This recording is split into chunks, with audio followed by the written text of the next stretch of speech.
شہر لاہور جو ہے دنیا کا آلودہ ترین شہر جو ہے اس کو قرار دیا گیا ہے، اور جناب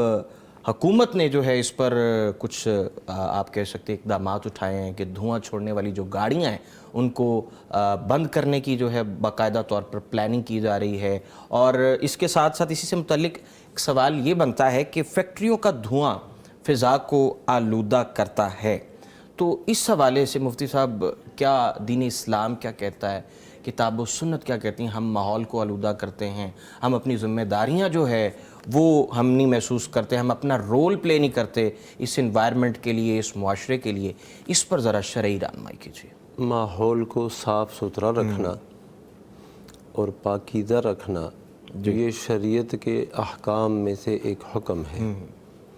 اللہ کے نبی صلی اللہ علیہ وسلم نے صحابہ کرام کو حکم دیا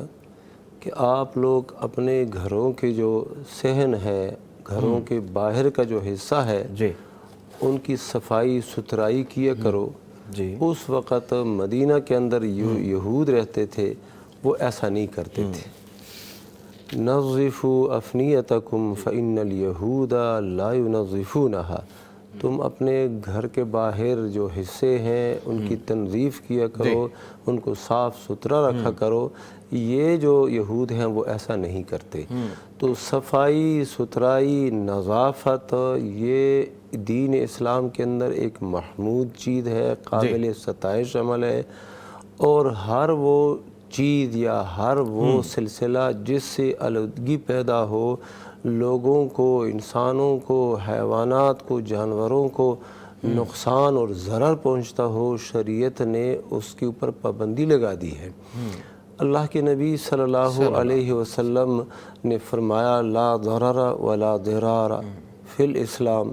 اسلام کے اندر یہ ضرر اور ضرار کا تصور نہیں، یعنی نہ ضرر آپ نے پہنچانا ہے، نہ ضرر خود قبول کرنا ہے، نہ ابتداءً کسی کو ضرر پہنچانا ہے، نہ انتقاماً کسی کو ضرر پہنچانا ہے۔ تو یہ جو صورتحال ہے کہ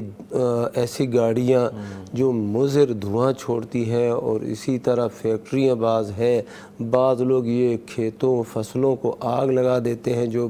ان کے بقیہ ہوتے ہیں، اس کی وجہ سے بھی دھواں پیدا ہوتا ہے اور مضر صحت صورتحال پیدا ہوتی ہے۔ یہ شریعت کے بالکل مطابق نہیں ہے۔ شریعت نے پھر ہمیں یہ بھی بتایا ہے کہ یہ حکومت جو ہے، حکومت ایک ذمہ دار ہے،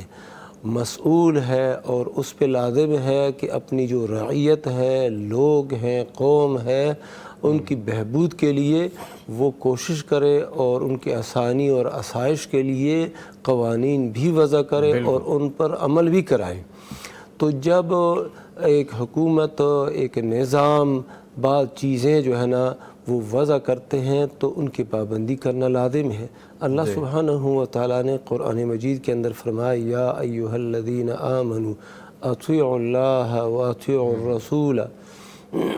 ولا تبطلوا اعمالکم، اسی طرح اطیعوا اللہ واطیعوا الرسول واولی الامر منکم، اللہ کی بات مانو، رسول صلی اللہ علیہ وسلم کی بات مانو، اور جو اولو الامر ہے، جو حاکم ہے، اس کی بات بھی مانو۔ تو حاکم کی بات ماننا، حکومت کی بات ماننا ایسے امور میں بالخصوص جس سے لوگوں کو نقصان پہنچتا ہو، وہ پابندی کے حوالے سے احکام جاری کرے تو ان احکام کی پابندی لازم ہے۔ یعنی ایک مباح کام ہے اور مباح کام کے متعلق حکومت اعلان کرے کہ اب ایسے نہیں کرنا، اس کی پابندی بھی لازم ہے۔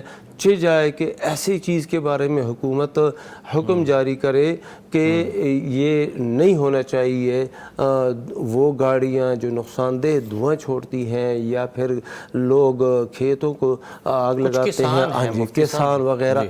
تو یہ حکومت کی اطاعت لازم ہے۔ ہماری شریعت کا یہ تقاضا ہے کہ حکومت جو حکم جاری کرے، جب تک اس حکم میں اللہ اور اس کی رسول صلی اللہ علیہ وسلم کی نافرمانی نہ ہو تو اطاعت لازم ہے۔ تو اب یہ جو حکومت نے پابندیاں لگائی ہیں لوگوں کے اوپر